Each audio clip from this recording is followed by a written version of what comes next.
এমন একটা ভয়াবহ দুর্ঘটনা যা মুহূর্তেই পুরো খামারকে বিপদের মুখে ফেলে দিতে পারত। হ্যালো এভরিওয়ান, আসসালামু আলাইকুম। I hope you are doing well. সকালের শুরুটা ছিল একদম স্বাভাবিক। আমি আমার ছাগলগুলোকে খামার থেকে বাইরে বের করে দেই। দিন দিন ওরা অনেক বেশি দুষ্ট হয়ে যাচ্ছে। যতই আমি ওদের মাঠে পাঠাই, কিছুক্ষণ পরই আবার দৌড়ে বাড়ির দিকে চলে আসে। আমি ওদের খুব আদর করি, তাই বেশি কিছু বলতেও পারি না। লাঠি হাতে শুধু ভয় দেখাই, কিন্তু মারতে পারি না। কিন্তু সমস্যা হলো এখন ওরা ভয়ও পায় না।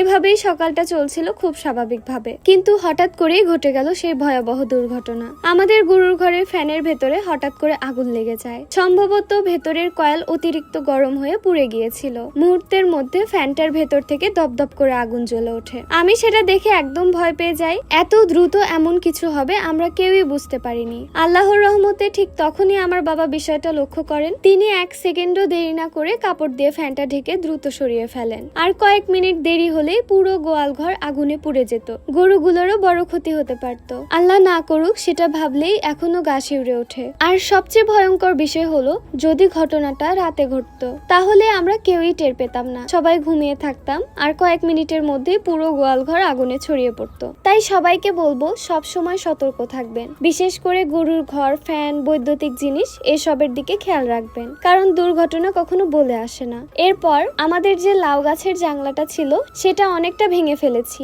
কারণ এখন আর লাউ গাছ নেই। আর ফুল গাছগুলো বড় হচ্ছে, কিন্তু জাংলার কারণে ঠিক মতো রোদ পাচ্ছে না। তাই অর্ধেক জায়গাটা পরিষ্কার করেছি, বাকি অর্ধেক রেখেছি, কারণ সেখানে এখনো মিষ্টি কুমড়ার গাছ আছে। কিছুই নষ্ট না করে সবকিছু সামলিয়ে রাখা হয়েছে। এখন জায়গাটা অনেক ফাঁকা, পরিষ্কার আর সুন্দর লাগছে। সূর্যের আলোও ভালোভাবে পড়ছে, গাছগুলোও ভালোভাবে বড় হবে ইনশাল্লাহ। এই ফাঁকা জায়গাটা নিয়ে একটা চিন্তা আছে, এখানে এমন কিছু করা যায় কিনা যাতে বাড়ির সামনে আসলে প্রথমেই চোখে পড়ে সুন্দর একটা ভিউ। আপনারা চাইলে কমেন্টে সাজেস্ট করতে পারেন কি করা যায়। আমার হাঁস মুরগিগুলো যে কোথায় কোথায় ডিম পেড়ে রাখে সেটা খুঁজে বের করাই একটা বড় টাস্ক। কোনটা কোন দিকে ডিম পেড়েছে কেউ জানে না। অনেক সময় দেখি ঘর পরিষ্কার করতে গেলে হঠাৎ করে কোনো কোণা থেকে ডিম পাওয়া যায়। আসলে খামার জীবনে এই ছোট ছোট সারপ্রাইজ গুলোই আলাদা আনন্দ দেয়। হঠাৎ করে ডিম পাওয়া মানেই যেন একটা ছোট্ট খুশির খবর। সব শেষে শুধু একটা কথাই বলবো, আজকের এই ঘটনা আমাদের অনেক বড় শিক্ষা দিল। আল্লাহ যেন আমাদের সবাইকে সবসময় নিরাপদ রাখেন।